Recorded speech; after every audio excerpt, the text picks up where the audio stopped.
Welcome to Kenton's videos. Enjoy the video.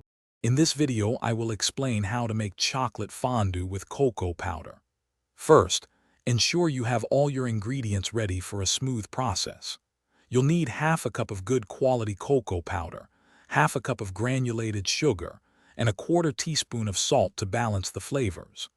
Don't forget 1 cup of rich heavy cream and 2 tablespoons of unsalted butter for that luxurious texture. Having everything measured out beforehand makes the cooking much easier and more enjoyable. Now let's combine these delicious ingredients. In a medium saucepan, whisk together your cocoa powder, sugar, and salt until they are well blended. This prevents lumps later on.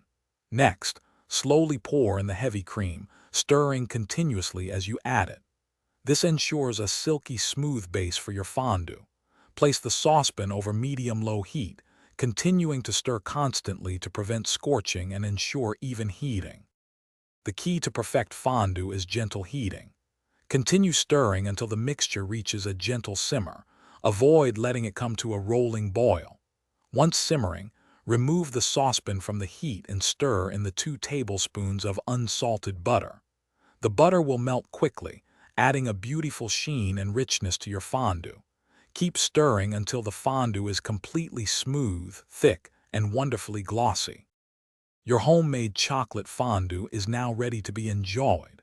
Carefully transfer the warm, luscious fondue into your prepared fondue pot or a heat-safe serving bowl. Keep it warm over a low flame or a tea light to maintain its perfect dipping consistency. Serve it with an array of delicious dippers like fresh strawberries, banana slices, fluffy marshmallows, or cubes of pound cake. It's a fantastic treat for any gathering.